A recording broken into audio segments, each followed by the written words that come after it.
Ben, what's going on, man? Welcome. I feel like this is serendipitous. It's meant to be. I'm glad you're here. I'm glad to be here, man. Thank you for having me. Oh man, so not only are you a client of our accelerator program, good friend, but also near and dear to my heart, the space that you're in is the health and nutrition space, which just quite frankly, a lot of the guys in the audience, I mean, it's probably if I look at all the shows we've done, I would say probably 20-30% are based on this topic because it's a really important topic is Yeah. the health of men in general. But I want to just level set here. How did you get started in this industry?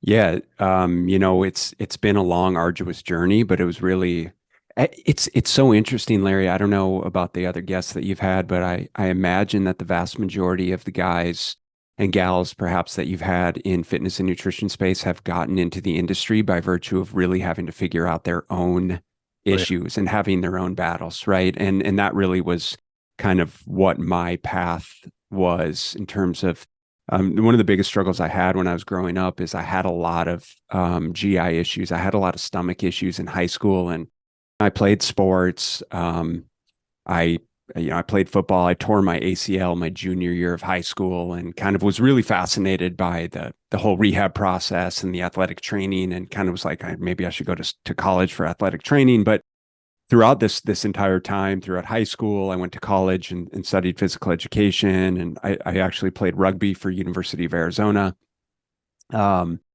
and was always into health and fitness. But I had to was perpetually studying nutrition by virtue of trying to figure out what the heck was going on with me. And when I was in high school, I had sort of this constant influx of acid indigestion, I'd throw up all the time after meals, IBS type symptoms, just really unpleasant stuff that, frankly, I didn't really know that it was abnormal. I mean, obviously it was unpleasant, but my mom had a terrible digestion, and we'd go out as a family to big meals, and sure enough, in the middle of the night, like both of us would be up puking or on the toilet, and so it was really, for me, it was just something that was sort of like this. It is what it is. Yet I'd go to the doctor. They would give me whatever the latest antacid medication. I was on the Zantac and the Pepcid, and I, at one point I got an endoscopy, and they, send the video camera down your throat to get a video of your stomach and see what's going on. And sure enough, you know, they really couldn't diagnose anything.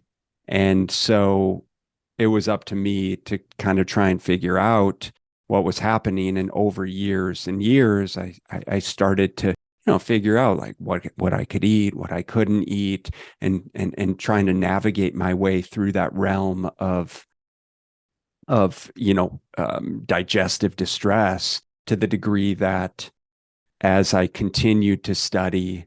So I went to U of A undergrad for physical education, played rugby. I went to ASU, Arizona State University, for grad school in exercise and wellness, and got a master's degree in exercise and wellness. I was working with professional athletes and collegiate athletes, and we put together this great sport performance program at ASU. And my whole thing was, how do I continue to learn the tools that I need to not only be successful with my clientele, but ultimately, like, underlying everything, Larry, was, how do I heal myself? How do I find out more about nutrition so that ultimately I can heal whatever it is that's going on? And so, long story long, it was after grad school that I was really just continuing education, studying with practitioners all over the world, Paul Chek, Charles Poliquin, you name it. And I started studying with a functional medicine practitioner. This was in 2007, out of San Francisco, named Dr. Dan Kalish. And by virtue of really starting to dig into functional diagnostic nutrition, functional medicine, we identified the root of kind of what was happening digestively with me. I had this nasty bacterial infection called H. pylori. It had contributed to just a myriad of degradation with the gut lining. That's what we call the mucosal barrier. And through learning all of that, I was able to kind of slowly and progressively put the pieces back together to initially formulate sort of my nutrition coaching methodology because it worked for me, how to help other people in similar situations get better. And that was really kind of the trajectory of, now 15 some years later, why I am where I am, why I do what I do on different levels. And yeah, that's kind of in a nutshell, why I'm here. Wow. So, I mean, you basically went on a quest to really understand what your own ailments were.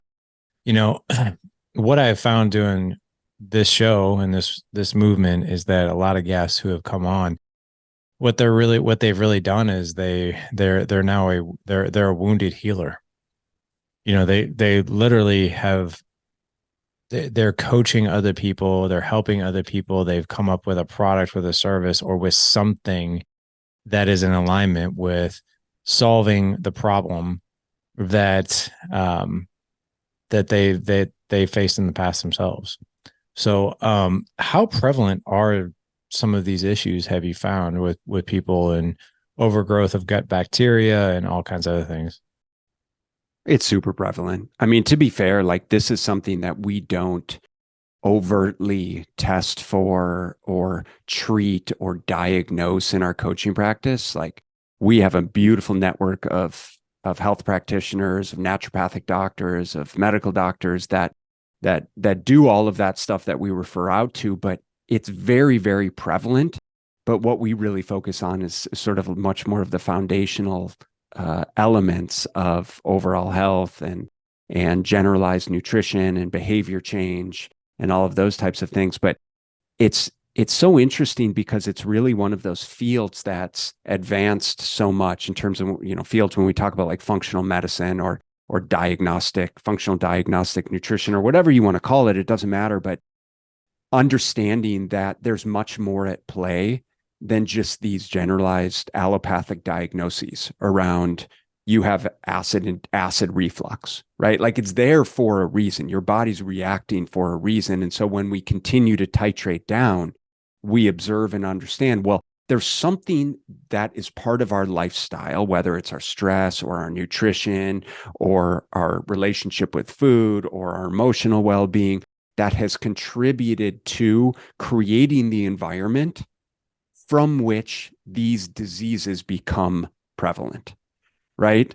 And therefore, I think helping people acknowledge that there's something that's going on in their lives that is out of balance to the degree that if not addressed, it's only going to perpetuate the symptoms from which, right, that's where we get diagnosed as high blood pressure, high cholesterol, sleep apnea,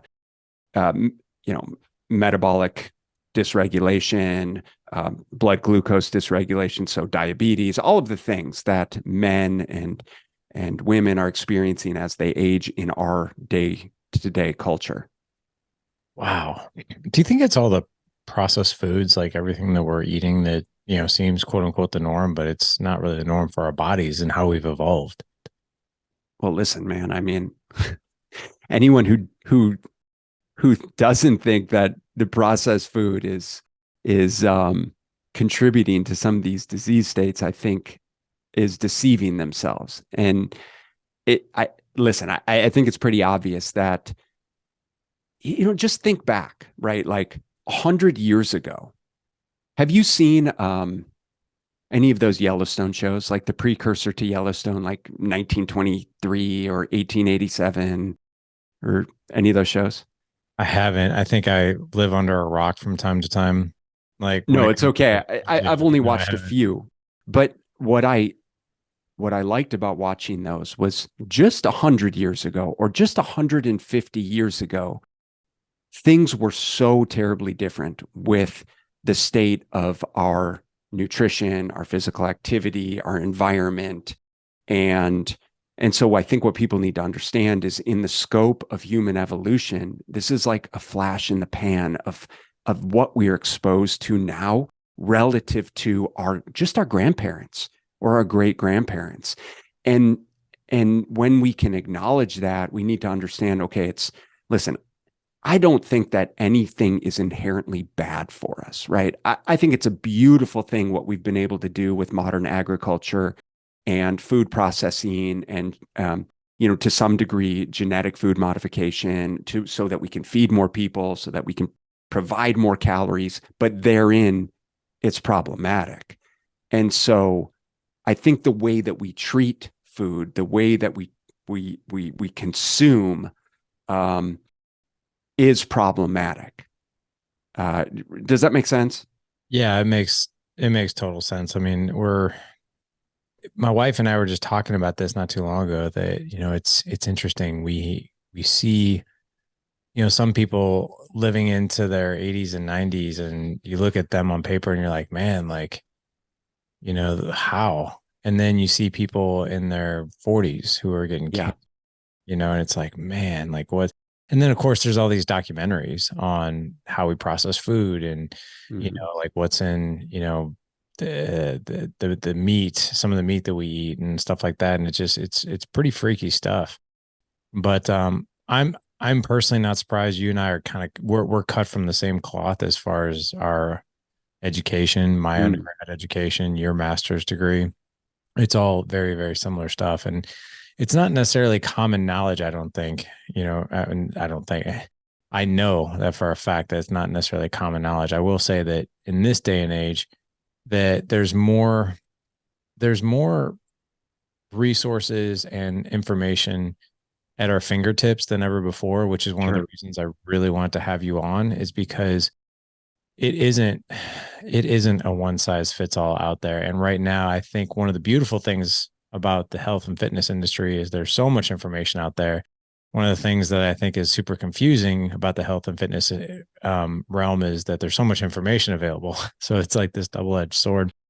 You know, if I could share a quick story, because I love this topic that we're going to talk about, which is breaking through the minutia of, we have so many things out there. I remember the zone diet, like back in the Totally. day, right? Yeah. There's Weight Watchers, there's counting your macros, there's paleo, there's keto, there's fasting, there's all these things. And I have my education in this stuff as well.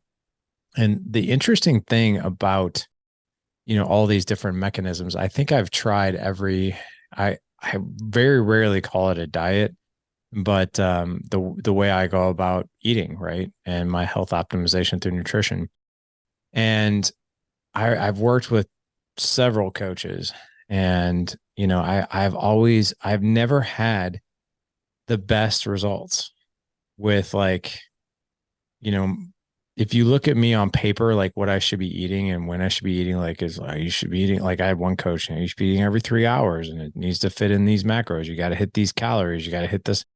And what I would find is when I would do that, for me personally, just me personally, and I saw it work for a gazillion other people just fine, perfectly, right? Is that if I would stay within this calories, this amount of protein, carbs, and fat, and all this, like, I was never getting the results that I wanted. I was like, what is going on? Like, is this just weird? Like, why is my body not responding? I've tried keto, I've tried paleo, I've tried all these things. It wasn't actually until I did intermittent fasting. And the funny thing about it is my assistant who works for me, she's my full-time employee, but she also has just a handful of fitness clients that she helps on the side. Well, she actually helped me for about a year. And we did all this stuff, counting my macros, and my calories were like 2,600 and all this other stuff. And I was just gaining weight, gaining weight, gaining weight. And I was like, and she was even like, man, I don't know. Like, this is where you should be. And I saw so many of her clients just crush these goals, like, and just do so well on her program. But I wasn't. And it Hmm. wasn't until I found fasting. And I would even look at this. I remember before starting fasting, and I'm like, this is not going to work. This is just not going to work. Like, on paper and everything I know about nutrition, this isn't going to work. And it's been the one thing that has worked, and it's worked over a sustained long period of time, and it fits perfectly for me, for where I'm at in life, for my productivity, clarity of thought, everything that I need is perfect. But on paper, it seemed like the least amount of thing that would work, right? But I think there's a ton of people that have great results doing traditional things. Then there's people that have great results on keto, but it's so confusing, man. Mm, Like, and I think of the average person out there and the busy dad, right? That's like they don't have like the level of knowledge in nutrition and fitness that say we do because we have an undergrad in it. So for them, it's like, holy crap. Like what do I do? Where do I start? totally. So what is the answer to that, do you think? Yeah, man, that's a great question. And for clarity, I even went back to school. So I got my first master's in exercise and wellness, and I went back to school for a second master's in clinical nutrition when we after we had our first kid. And to continue to studying, right? To continue, it's like now I learned all this stuff about myself and what I encountered. And I'll get to the question here because I think this is relevant to infuse. Is I learned one way. I learned a way to get me healthy. I learned that, for me, because of my gut health issues, like I had to get rid of gluten, I had to get rid of dairy, I had to start to implement all of the supplementation, and I had to kind of go through this very restrictive process that, miraculously like healed me over months and months. And I felt amazing and, you know, just started to perform so much better and think so much clearer and function so much better. So that for me, at that point in my life, that was the thing, right? That was like, okay, like I figured it out because this worked for me. This clearly is the thing that's going to work for everyone. And so I adopted this dietary dogma, Larry, that became really my panacea, right? That therefore every single client that I was working with became, okay, this first session. And to be fair, I was relatively new, nutrition coach, relatively new kind of fitness coach, right? To the degree that every single client I worked with became, okay, like you're ready to get started. So here's what we're going to do. You're going to get rid of gluten. You're going to get rid of dairy. You're going to only eat whole foods. We're going to be eating paleo based, right? And you're going to eat 6 times a day and blah, blah, blah, blah, blah. And you can imagine now here I am sitting as a 25-year-old kid with no responsibilities, right? Can train as much as I want. I'm imagine talking to someone like you, or imagine talking to one of the guys in your audience with a couple kids at home, a busy job, frenetic lifestyle, tons of responsibilities, sitting down with a kid who tells you all of these things. You're like, how long are you going to make it on that type of diet? You're not going to make it very long. And that's Right. what I observed is I just couldn't figure out why clients weren't coming back. Right. And so by virtue of that process, and not only was it straining on my clients, it became very straining on me and my relationships because I started to develop almost these orthorexic type tendencies whereby I would eat super clean, quote unquote clean, right, during the week, and I would be really quote unquote good. And I would avoid gluten and I'd be eating all of the right things. And then the weekend come and it would be alcohol and pizza and burgers and debauchery. And I was just walking this tightrope of this absolute shameful sort of existence of I'm being the person I'm quote unquote supposed to be during the week. And then I'm absolutely um, going against the ideals and principles of what I'm trying to uphold on the weekends. And this was, a couple of years of experiencing this to the point where I realized what I was doing, what was happening, the relationship with my wife. We had a 1-year-old daughter. Me just trying to like be way too strict about what she was eating, what she wasn't eating. I was like, this is not right. There has to be a better way to do this. And that's when I went back to school for clinical nutrition to just be like, listen, I've always been one to be rooted in academia. Let me just find out like more information about what is in the research, what, empirically works, and how I can get a much broader picture of how to help people and myself, of course, move the needle. And so coming back to your question, what I've validated throughout the years, right now, let's see I mean, almost 10 years later of enrolling in graduate school, a little more than that. And we've realized there is no one right way. There's the way that works best for you.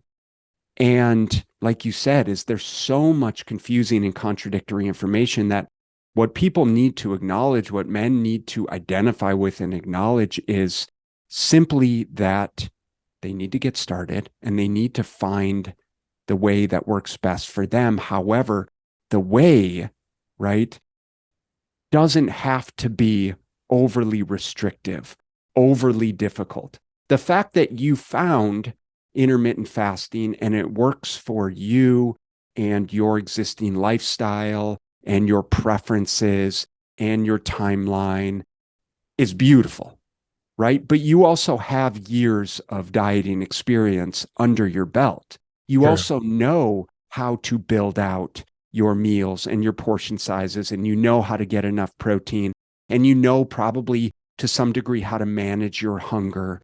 And you have these foundational behavioral principles at play. But for so many of us, right, we don't know the first thing about how to cook or prepare food or even to think about planning or preparing.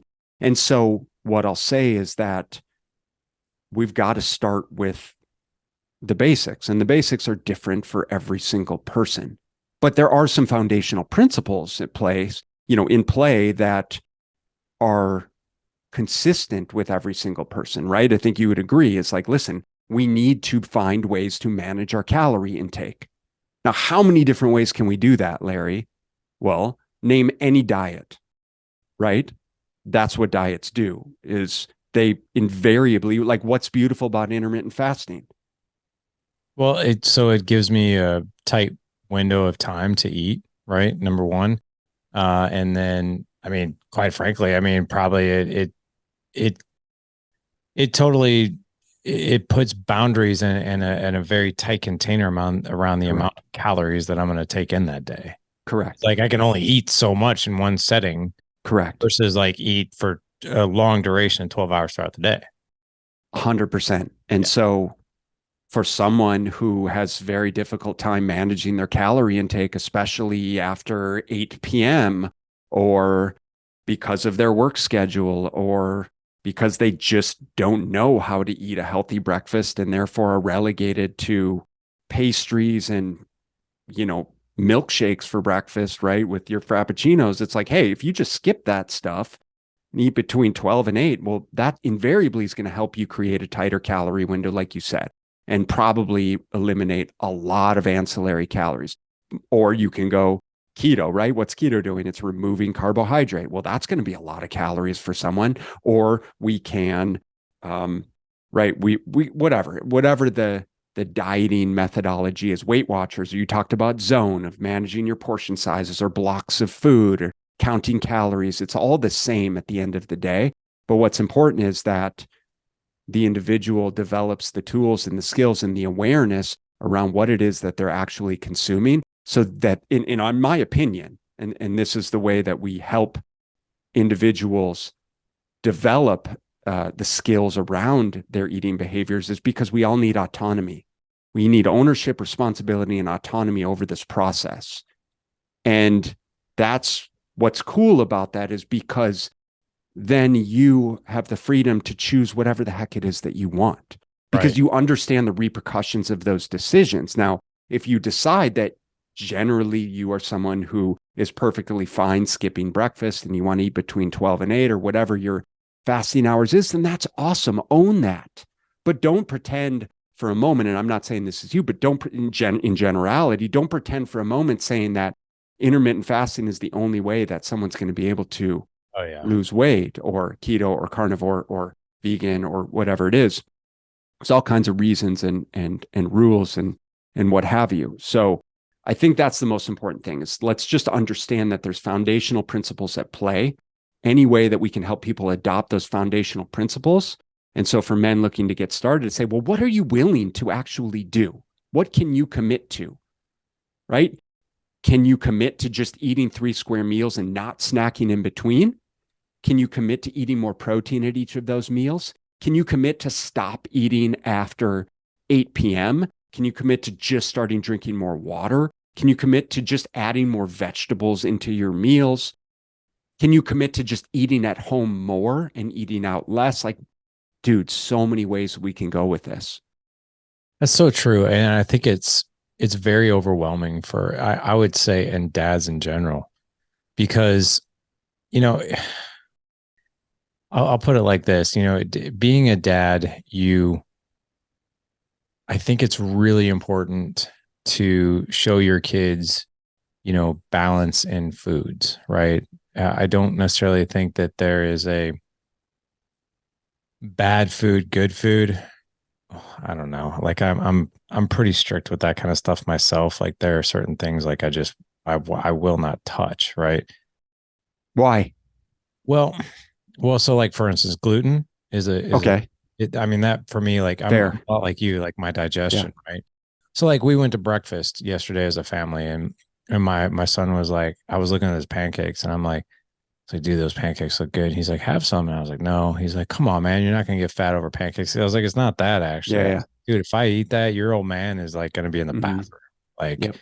so like just things like that, like gluten, I'm not a big fan of.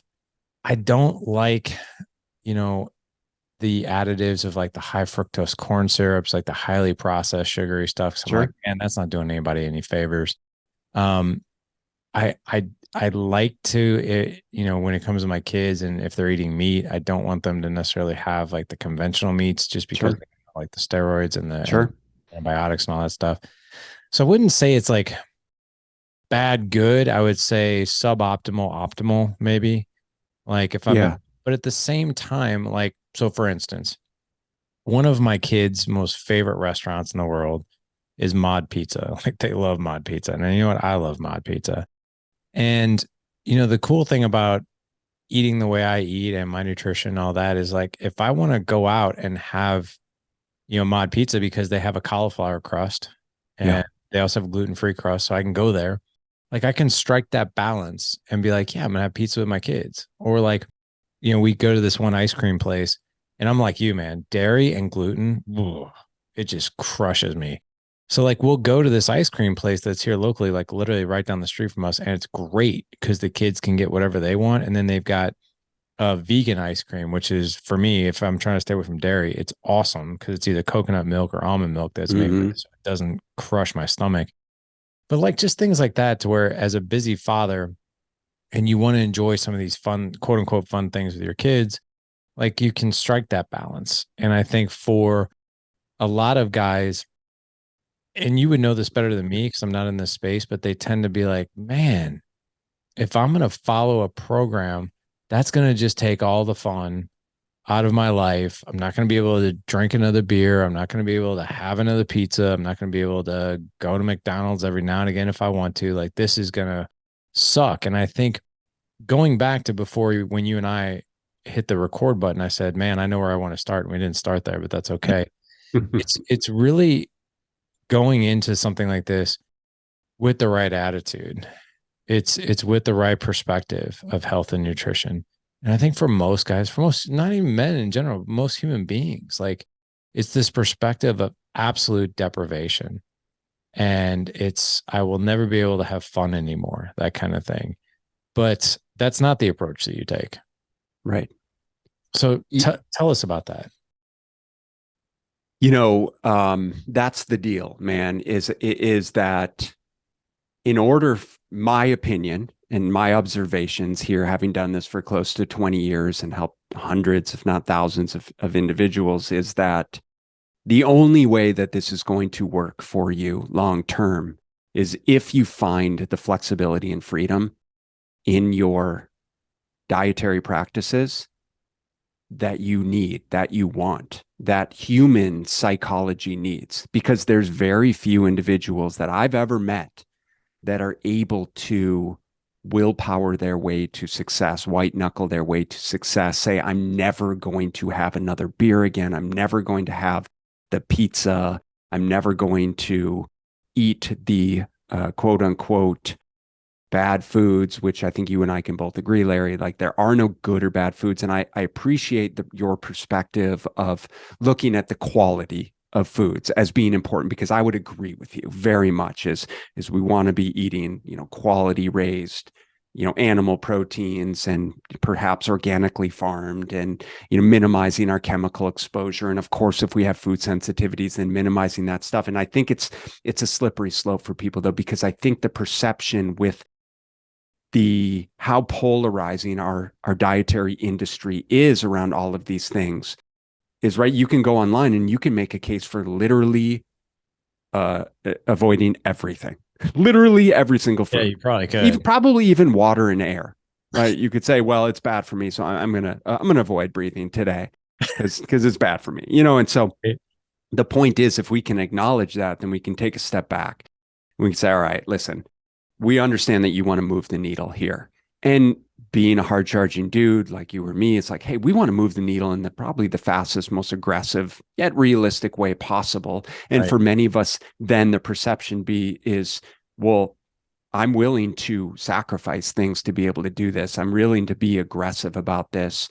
And I think it's about identifying the balance between those things, because again,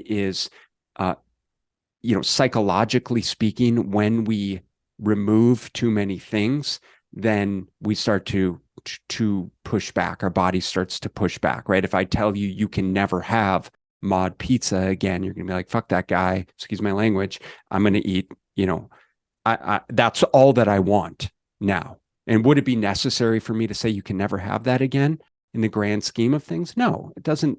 It's totally impractical and unreasonable to feel like you need to avoid literally anything. So the point is that we can structure things in a way so that you can have whatever you want. It's just about how do we make it as realistic as possible for you to be successful. And that's where the nuances of like, okay, just a pre-existing knowledge, right? Like I said, you come into this, you came into intermittent fasting with a pre-existing baseline knowledge that's far surpassed than most guys, right? But your readiness for change, your commitment level, all of those types of things factor in, your stress levels, your responsibility levels, like what you can reasonably and realistically commit to on a daily basis, to the degree that if we can start there and say, all right, well, what are you currently doing? Now let's just start to identify the low-hanging fruit to move the needle. And in many capacities, it's like, hey, like drink less, eat more protein, eat more veggies, walk more, perhaps reduce your processed carb intake or stop drinking so much soda. Like there's just so many ways that we can approach it. And that's why I think, and I might be diverting from the original question, Larry, but that's where I think you have to acknowledge where you're willing to start and what level of flexibility and freedom you want to have, and what sacrifices you're willing to make, right? Because it's always a trade-off. There's always a tipping point. And so you need to understand, okay, here's where I'm willing to go. Here's how hard I'm willing to work. And I know it's going to be challenging either way, but it's going to take those challenges to move the needle. That makes total sense. What have you found has been, I would say, the gateway, like the gateway thing that most men, let's just say between mid 30s or I would say early 30s with kids, they're busy, they've got a lot going on, they're working, they're married, all the way up until like their late 40s, maybe even 50s. Of what have you found have been maybe the easiest gateways to say, hey, what are you willing to change? Yeah. What are we willing to change? The gateway is creating awareness. Right? Okay. Like I said, autonomy, man. We have to take responsibility for our choices, just like we would any other area of our life. And we want someone to be able to, initially, we want someone to tell us what to do. Just give me the meal plan, just set up the meals. Just, it's easy for me if I just fast between these hours, then I can eat whatever I want. And I'm not saying that's the end all be all, but point is, how do I help you establish more awareness, Larry? And so how do we do that around our nutrition? We can track our calories, we can write our food down, we can take pictures of our food, but ultimately we need to acknowledge that what we're putting in our mouth is part of why we're not where we want to go. Therefore, by adjusting the things that we're consuming, we're likely going to be able to actually start to move the needle. And so for most guys, in my experience, just like we would budget for our business, just like we budget for our finances at home, just like we take ownership and responsibility over what we spend as a family, as an individual, you do the exact same thing with your nutrition. Because the more awareness that you have around that process, the more logical your decisions are going to be, to the point where you don't need me telling you that your 4 beers a night is holding you back. You can be like, oh, well, look at the app. It's 600, 700, 800 calories worth of non-nutritive beverages, in which case, logically, if I simply cut that in half, I probably could make a difference. If Right. right, like, I mean, this is not rocket science, but it is revolutionary for people. So it's really equipping people with the awareness and the education to make their own decisions, not necessarily forming like a relationship with a coach that's like, I can't make a decision without this person. Right. The best thing that we can do for people is give them the ability to make the best decisions possible for them. And the only way we can make great decisions is by being informed, by Yeah. being educated, by having the skills and the knowledge and the tools to be able to consistently make better decisions, to the degree that, listen, I'm traveling for work, I'm at the airport. You don't need to text me and say, what should I choose? You already know, okay, I'm going to grab the beef jerky sticks. I'm going to grab some string cheese. I'm going to grab a hard-boiled egg. I'll grab a protein shake. I'll grab the little container of veggies, instead of going over to Chick-fil-A and getting X, Y, and Z that I used to get because I was just kind of like, screw it. I don't know what to do. This tastes good. But the more of those decisions that you can systematically and structurally put in place over time, the better your results are going to be, the more you're going to change, right? The more your physique is going to change, the more you're going to change as an individual. And all of these things snowball. I think that I think that's one of the biggest missing ingredients out there is that being able to learn this stuff on like so for instance, I think a lot of people they hire coaches because they need somebody to hold them accountable, right? Which I think that's really important to do. But I also think it's really important for a coach to be able to teach skills that that help someone build a toolkit, not someone have to go to Home Depot and be like, "Hey, I need a hammer again. I need a hammer Totally. again, right? Or I need a screwdriver again. I need a screwdriver." And it's like, "Hey, you have your own toolkit. You know how to make these decisions. Go forth and keep, do the things that are serving you, and stop doing the things that don't." Yeah, I look at what you do and what we do, and it's very similar. very much. We teach men like these communication skills with their family, with their kids, with their clients, even in as you know, an accelerator. And it's meant to give someone a toolkit of this is how you can go and operate in a better way now, right? And we're always here too to bounce things off of or when roadblocks happen and that kind of thing. But what have you found has been the easiest thing to teach beyond awareness, but where someone really gets their wheels underneath of them, like where they're like, okay, like I'm in the mode now, I'm in the groove. I think I understand this now. I know how my body works. But what are some things that happen after a person has become aware? I think some of the foundational skills are paramount around a couple different things. Is like, listen, just fundamentally like getting enough protein with each of their meals. Right? It's like, and what does that look like for them? So how do I make sure that I'm consuming enough protein? What are the sources of protein that I actually enjoy? How do I cook it and prepare it? If I'm eating out, where do I get it from? How much do I order? Just giving people the principles around what that actually looks like. I think giving individuals, particularly men, particularly executive type guys or guys that entertain a lot, sort of the freedom around how to navigate alcohol and permission to know, and the experience to acknowledge that them drinking alcohol isn't going to close the deal for them, right? It's not going to make them better at what they do. In fact, if anything, it might actually deter the progress that they're trying to make, and give them permission to stop telling them the story in their mind that they need to be consuming certain things in order to get the deal or entertain the people or whatever that is. And then when they experience the freedom of not drinking under certain circumstances or situations, it's liberating and empowering for them to come to that realization. It's like, I didn't need alcohol in the first place. I thought someone was going to negatively judge me, when in reality, he was relieved that he didn't have to drink too. In all of these circumstances that we put ourselves in, giving men permission to stop surrounding themselves with individuals that are holding them back, that are enabling them, and same type of stories of saying, well, I always go to the bar on Sunday and watch football and eat wings and drink beer. Well, why? Like, if you went to bar and you didn't drink, would these guys still support you? Would they still hang around with you?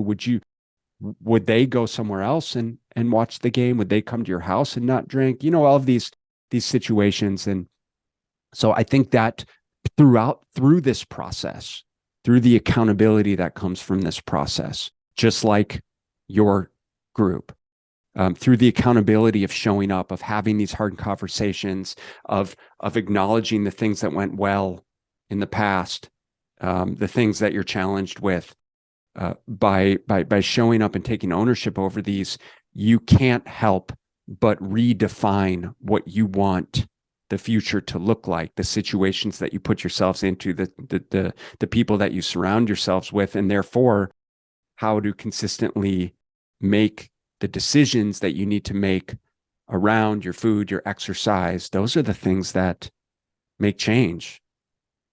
You bring up a really interesting point. Again, I'll say this. I said it about 10 minutes ago, which is I wanted to start here and then I never got there. But I want to get here now because I think it's probably one of the most important things that we'll talk about today.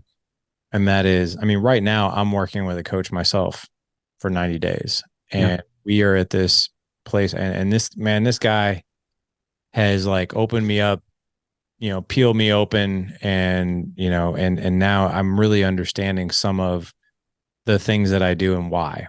Which before, like you mentioned the guy who goes, why do I do this every Sunday? And you're like, well, why?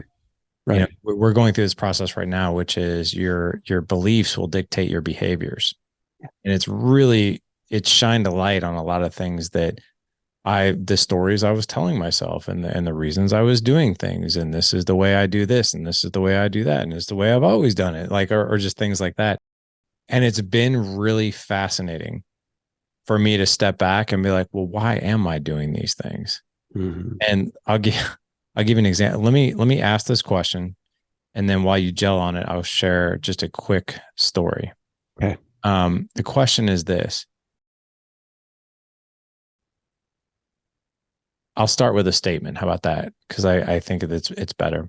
I think it's safe to say that most men, husbands, and fathers have a really hard time giving themselves permission to take better care of themselves.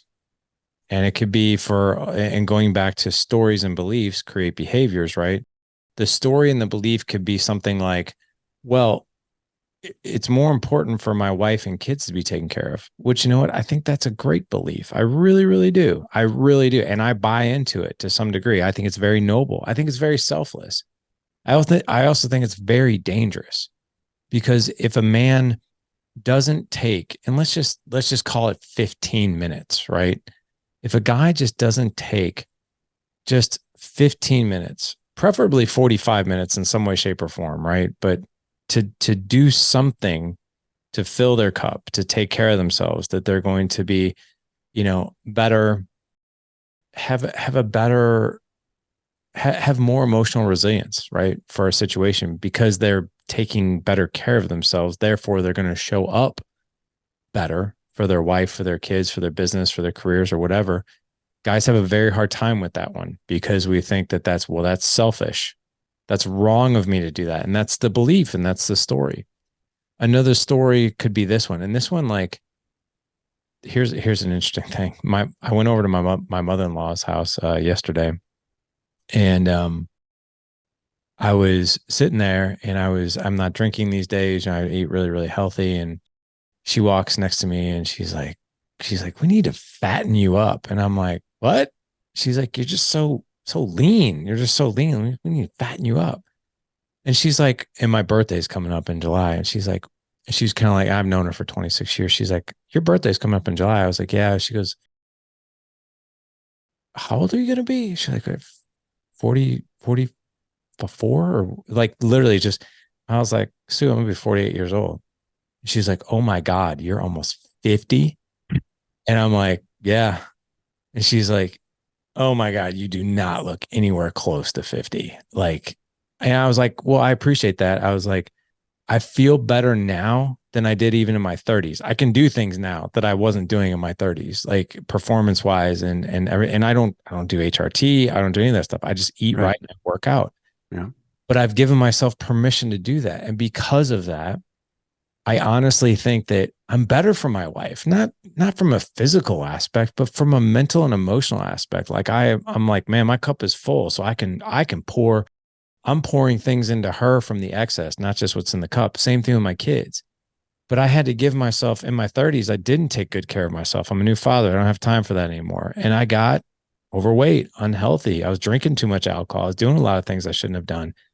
So I share that with you of like the stories and the beliefs. I would really love to just lovingly punch a guy in the face and say, I love you, man, but please stop telling yourself this. Give yourself permission to do this for yourself because you're actually going to see the ROI in the places that you truly want to see the ROI.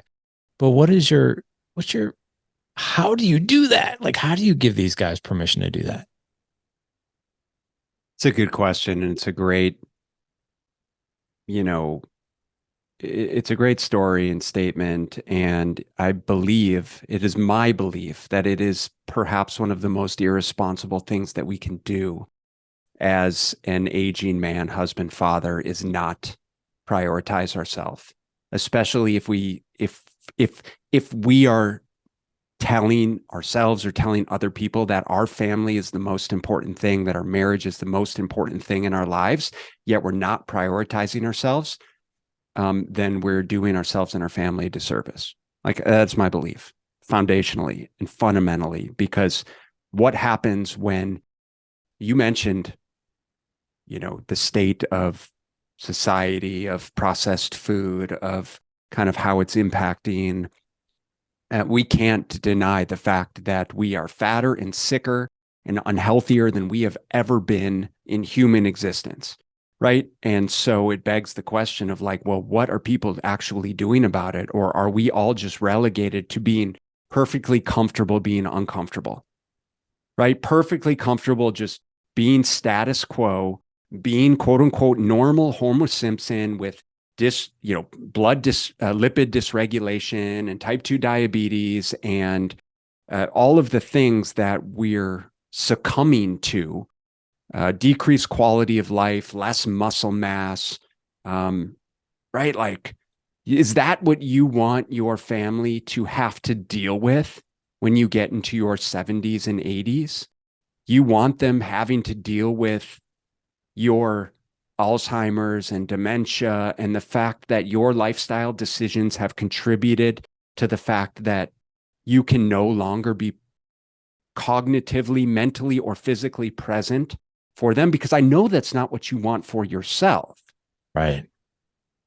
And so it begs the question of what is stopping you from taking concerted action towards the life that you say that you want to live. And listen, man, I've been doing this my whole life. I'm an outlier. I will say that. It doesn't mean I haven't had periods where I've been a little more overweight. I've been a little more sedentary. I've certainly had my issues with food and alcohol.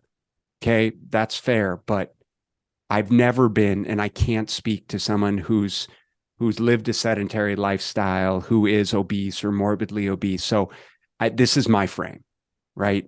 However, the tools are out there. They're at your disposal.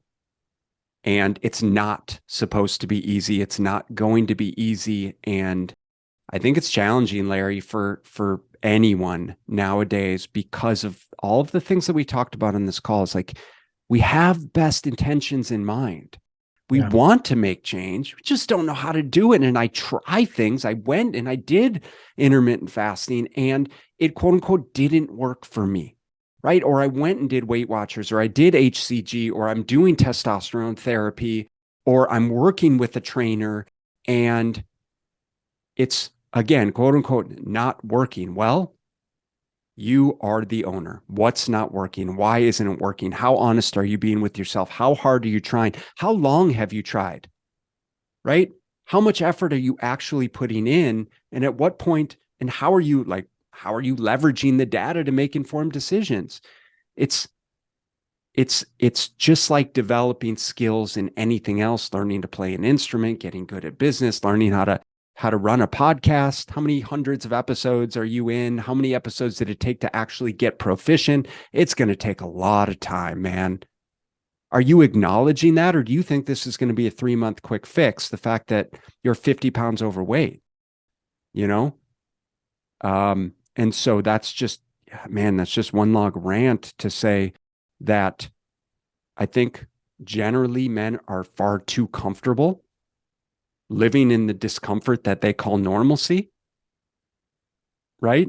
And that we need to acknowledge it's like, all right, like I need to find the things that are going to help me effectively move the needle and be okay with literally not having my cake and eating it too, because we're told from everywhere, oh, you can lose weight and still drink beer. You can lose weight and still eat your chicken wings. And that might be true to some small degree, but man, you're going to have to make sacrifices. So what are you willing to sacrifice for the things that you say that are important? Your family, your future, your health, your relationships. What are you willing to sacrifice at the end of the day?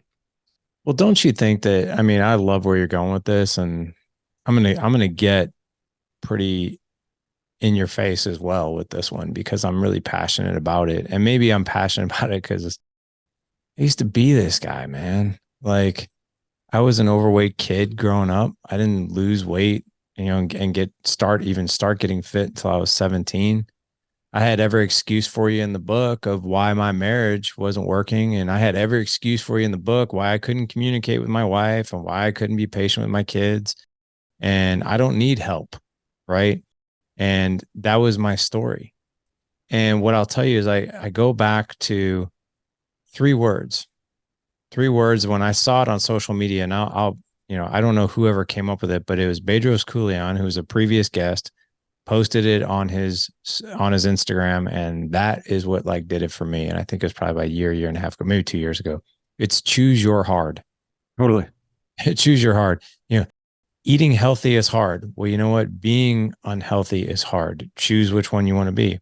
Well, creating a happy marriage is hard. But you Totally. know what? Divorce is freaking devastating, man. Or like living as roommates with your wife. That is hard. Like you got to choose which one. I just had this conversation with one of my kids about one of my high school guys about it. He's having a hard time right now with one of his classes, and he's just like, I just don't want to do it. And I'm like, yeah, buckling down and making the grade, so you don't get an F in this class is hard. But you know what else is hard? Summer school. Which one do you want? Because they're both going to suck. It just depends on which one what price are you willing to pay? Right. And this is the other thing too. Like I fully buy into, and I didn't, man. 2015, I'll never forget. Very first mastermind Ben I ever joined was Aaron Walker's. Iron sharpens iron. Hmm. And I'll never forget this, man. He like held a mirror so hardcore up to my face. And it was $500, to join his mastermind per month. The alliance is $500 for your first 3 months, in the alliance. So it's the cost of it is not nearly what even I was paying. I didn't have $500 back then. I had no revenue in Data Edge at that point in time. So it was a massive stretch for me. And I did not buy into coaching. In fact, I thought it was like weak. Like if I have to get a coach, like how weak am I? And then I was like, you know what? because he told me, and I tried to even talk him down on the price. He's like, Larry, I ain't talking my price down. He's like, listen, you come and do life with me, it's going to be $500 a month and it's going to cost you an hour of your time a week minimum. He's like, there's a price to pay to shorten your learning curve and to get where you want to go. Or you can pay the other price, and that's this, which is go figure it out on your own. Go Mm-hmm. go see how frustrating that is, or we can speed the process way up and probably elevate every other area in your life. And I was like, and he's like, he goes, here's what I want you to do, man. He's like, I'm going to let you, we were talking on the phone. He goes, I'm going to let you go here because he didn't need my money. I mean, Aaron Walker is like insanely wealthy. And he's like, here's what I want you to do. I'm going to hang this phone up here in a minute, but I'm going to say this one thing. I want you to fast forward your life 1 year from today. I think it was like in April I joined. He's like, I want you to think about your marriage, your business, your health, relationship with your kids. And if you do nothing different, nothing whatsoever different, what is that going to cost you? And is that worth, $6,000 to you? And I was like, it was almost like the it's like every sound in the room like just went quiet. Like, it was like crickets. And I was like, wow. I hung up. He's like, call me in 24 hours with your decision. I called him in 11 minutes and I said, I'm in. I don't know what it was about forecasting. And not that my life was terrible, but it certainly wasn't where I wanted to be. But it was forecasting. This is one whole year of my life. And I know how I'm living it right now. And it ain't the greatest. And is it worth me rolling the dice and taking a shot on learning a few extra things? Is that worth it? And the answer that came back in full force was, yeah, it's well worth it. And man, I have spent countless resources on coaching, and but every single time I do it, I'm never sorry, ever. Like even the coach I'm working with now, like this guy is like lovingly and very respectfully ripping me apart in a good way, but he's forcing me to grow. And there's a part of me, it's like, he even told me in our first session, he's like, my role here is to be friendly, but I ain't your friend. Let's get that straight. I'm like, okay. And it has been one of the greatest experiences ever. But like, I'll tell you, like, people are already paying a price. You got it. They just don't They realize don't it. realize it.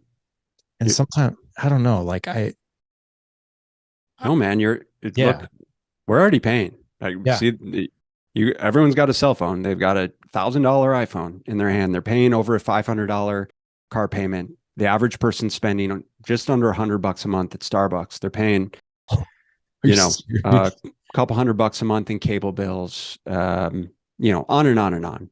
Right. So, and not only are you paying with your money, you're paying with your time, your energy, Right. um, your shame, your guilt, your frustration, your relationships, the way that you're showing up, the pain that, when you look in the mirror. And so what I'm hearing from you is 100% around, this is not about the change that you're looking to make. It's not about the X's and O's. I don't care what you do around keto or intermittent fasting or vegan, or like, it doesn't matter, man. All of these things do help you manage your calories, but you need to do something. And perhaps the most important thing that you can do to help you make the change that you say that you want is to have some accountability to actually put your money where your mouth is, invest into the process, invest in yourself, right? To actually hold yourself accountable so that you can have a coach who is going to help walk you down the road to success, because they've been there before and they've done it with other people just like you, just like you're doing, just like I'm doing. Listen, man, I have someone who writes my nutrition plan, my training programs. I have a business coach. I have our men's group. We have almost like a second business coach. We don't need these things, but by virtue of investing, we can expedite the process, Larry. And just like you, like these, for the type of clients that come into our realm, we call our clients invested improvers, Mm, because they are the type of client who clearly is ready, willing, and able to invest in their success. And they understand that by investing in themselves, by hiring an expert coach that has the knowledge and the resources and the experience to get them from point A to point B to point Z, that they're going to get there in the most efficient, effective, and expedited way possible because they value their time and energy and money and resources, right? And that's what we're doing here. And perhaps for everyone listening, like, you might want to consider reallocating your expenses or your investments, because if these things are important to you, then there's no reason why you shouldn't be investing in yourself and your long-term health and growth and future and family and all of the things that come from you actually showing up in a bigger and better way. Because I can tell you unequivocally, by taking just a little bit of time to improve your health and your being and your cognitive function, and maybe losing a little bit of body fat or just feeling better, like, you're going to show up better in every other way. And it's going to permeate over into your family life. You're going to set a better example for your kids, right? You're going to create a healthier marriage. Your business is going to improve. You're going to attract the right people. You can't not. It raises, right? A rising tide lifts all ships. It just raises the vibration of everything around you. Yeah. And that's what we're trying to create together.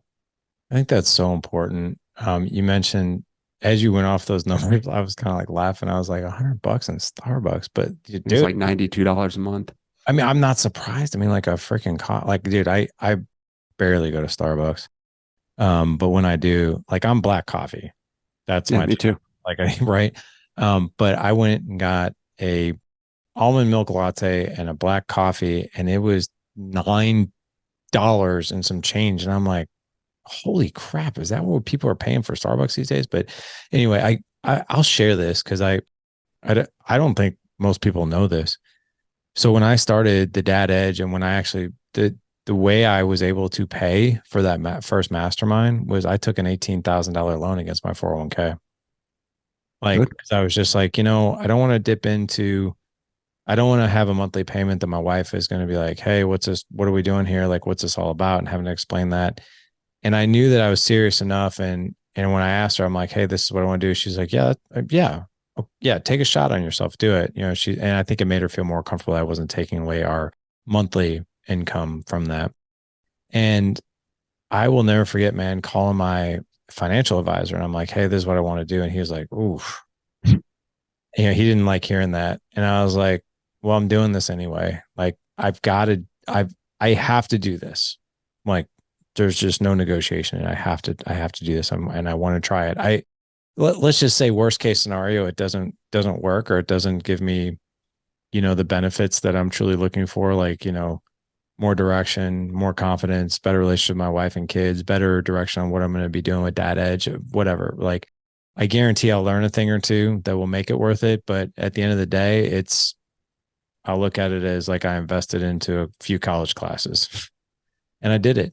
And I'm sitting here telling you today, even after hearing about all those bills, like the cable and the restaurants, and that's all true. Like, I'm sitting here thinking, like, God bless. Yeah, people are spending that.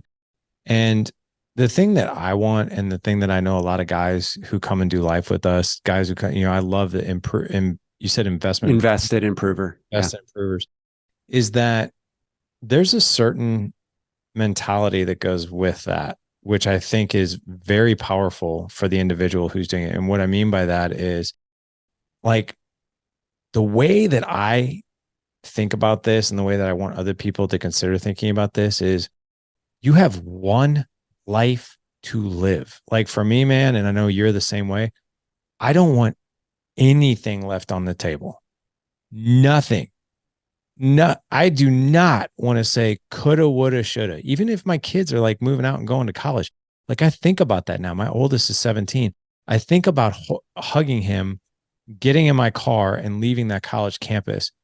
And even that thought alone, like, chokes me up. But I want to be like, did I leave anything on the table? Did I leave one memory, one opportunity to connect with that kid in the best way possible? Did I leave anything on the table, or did I live all out? Did I give it everything that I had? And that alone, that motivation, that drive to live that way has served in such a good way. And that's one thing that I want to share with people who are going to come and work with you, right? It's like, man, if I can learn some tools on how to optimize my health, that's not just going to help me for 3 months from Mm. now. That's going to help me 5 years, 10 years from now. Right. And I think that's what people really need to remember. Yeah, dude. I'm not going to pretend like, you know, that changing your nutrition, that learning how to exercise effectively is the end all be all, but it absolutely is the bridge. Yeah. It's absolutely the bridge to help people start to show up for themselves, to develop the confidence that they know that they need so that they can just start showing up in other areas of their life. And knowing what we know, when people have these opportunities, when they can start to look in the mirror and feel proud of what they see, I just believe that we all deserve to have that. You know, it's hard enough as it is right now. It's hard enough for kids. So, as a man, as a father, like if you're not showing up and setting the example for the life that you want your kids to live, if nothing else, you need to do it for them. Because, man, you have to be so proactive now around what you want your life to look like. And it's almost like you're dodging bullets left and right with the food, the calories, the quality of food, the diets, the exercise programs. Like everything is pitted against us to basically just keep us sedentary and fat. It just is. It just is. And so you have to go learn to go against the grain. And that, it's like that. Have a special skill set. That skill set is what is going to differentiate you. And by the way, Larry, like, listen, it's not hard to step outside of the norm, to differentiate yourself from the vast majority of the population I like with it just, now. right, a little Yeah. bit more exercise, a little bit more concerted eating. And I think that the type of guy that wants to be in the top percent, again, while it's not challenging to do, it's absolutely something to strive for, because those are leaders. Those are leaders of men in this day and age. And if we can help them do that, then that's what I'm here for. I think it's really important because the other thing too, as we head out of here, I want to leave one more nugget, and I'd like to get your reflection on it. I know I'm probably keeping you longer than you wanted to No, be you're here. good. Um, I think there's something that men need to really keep in mind, and it's something that I have now seen the payoff of, and I didn't at first because my kids, once upon a time ago, well, at least my two older ones, I still have 7 and 9, but 15 and 17, they weren't really getting it. I don't think. I think they were absorbing it, they were observing it and taking it in, but it hasn't shown up nearly as powerful as it has now. What we always say in Dad Edge, and I'm sure it's with your mission and movement, what you're doing in the fitness industry, is that what the decisions that you make as a man, as a husband, and as a father, it goes way beyond you. Like these are legacy things that you're doing, right? Legacy things, like you're setting the bar, in such a profound way. And you could be setting it for the good or the not so good. And here's what I'll tell you. My two older boys, I just had this happen. You'll have this happen. But my 15-year-old surpassed me in body weight. And now he's surpassing me in the gym as far as how much weight he can push. He just squatted 315. I can't squat 315. He just bench pressed 225. I just bench pressed 215. And I'm like, holy crap. But both my two older boys and my two younger ones too, like have such a love for health, nutrition, and fitness. And it's been, and I even ask them, I'm like, why do you like this so much? They're like, I really don't know. Like, it's just always kind of been a part of our family. Like, we've always watched you and mom do it. Like, it's just like what they're telling me. It's like, it's kind of like just how we operate, right? I mean, like, we don't do anything different. And the cool thing about that is that I've seen this healthy lifestyle example really perpetuate in other areas I wasn't really expecting. So, like, for instance, vaping and alcohol, like my two older ones, like, they've got friends who are doing that crap now, Right. right? And they have zero interest in it. And I even ask them, I get very curious. I'm like, your friends are doing this. Why aren't you? They're like, they'll tell me, they're like, dude, I got track. I got Mm, wrestling. Like, I have football. Like, I ain't doing that crap. Like, I'll run slower. Like, I won't be strong. right. And for them, it's like, I won't be operating. I'm going to be operating like this knucklehead, not the way I am now. And I sit there and I'm like, holy crap. Like, I didn't expect that. But it's so fulfilling. It's so freaking fulfilling, man, to see these kids like that their bar is that high. And I think a lot of it has to do with this is us as a family unit. That is the way that we've chosen to operate, right? And we do it in a fun way. We don't do it in like, you better get your workout. Right. We were like this past weekend, and then I'll shut up and I want to get your reflection on this. Um, we pulled out, and this wasn't even my idea. This is my kids' idea. They're like, Dad, can we pull out the bench and the barbells and the dumbbells, and we want to get the ice bath going? We bought this little circular thing, like it was $100, but it's like a quote unquote ice whatever. And they're like, can we do an outdoor workout and like do an ice bath? And I'm like sitting here thinking like, oh my god, all these kids' friends are probably playing video games and like whatever, right? Right. And I'm like, yeah, let's do it. My kids had their friends over.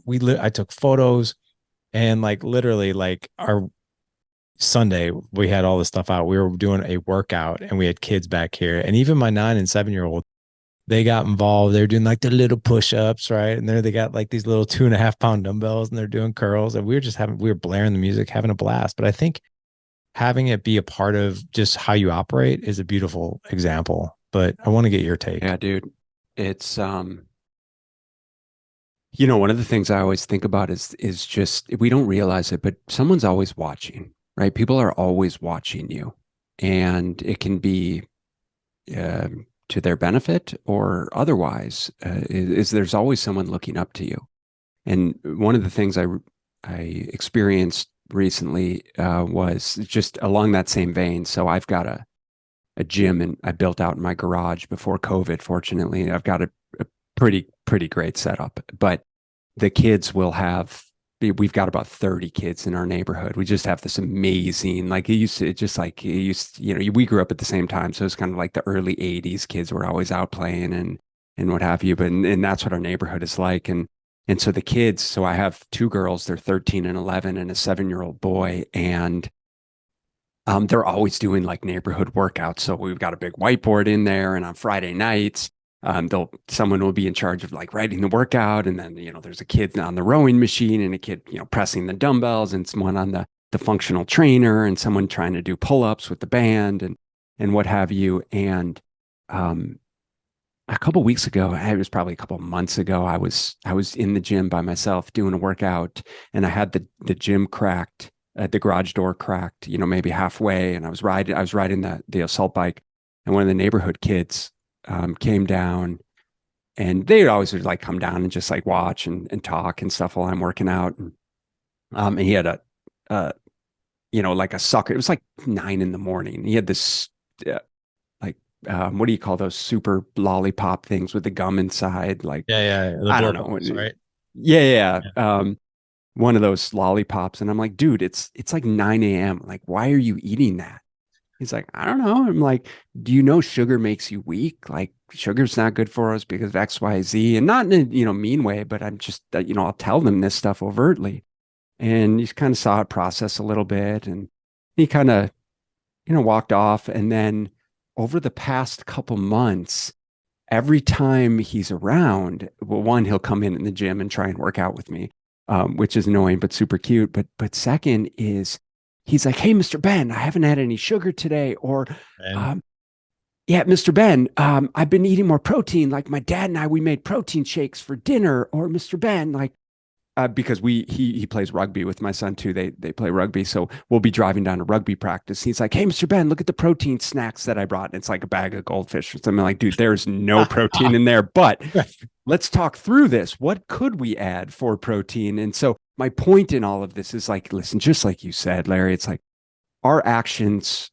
speak volumes, and if we expect something from someone else, we better be upholding those actions for ourselves. And that's part of like my story. What I was so embarrassed about early on in my career is I just wasn't living into the type of coach and person and man that and husband and father that I knew I could be, that I should be, that I wanted to be. And so it's about why I continue to invest in my health, to get uncomfortable every single day. Like, I don't want to go do lower body training sessions.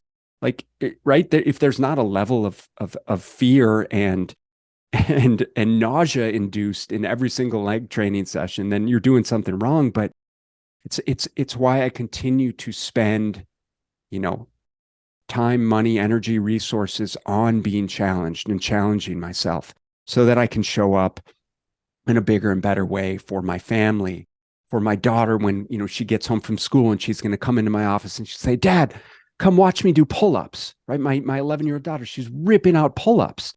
And why the neighborhood kids are going to remember Mr. Ben from down the street who taught him how to strength train, and how they took those principles of strength training and carried them over into other areas of their life, right? And their relationships and hopefully their overall health. And you just never know, man. And so I think that it is our duty to uphold those principles and values and just ultimately show up as our best self in any which way we can, and knowing and acknowledging that it's going to feel hard. It's going to be hard, but like you said, you got to choose your heart.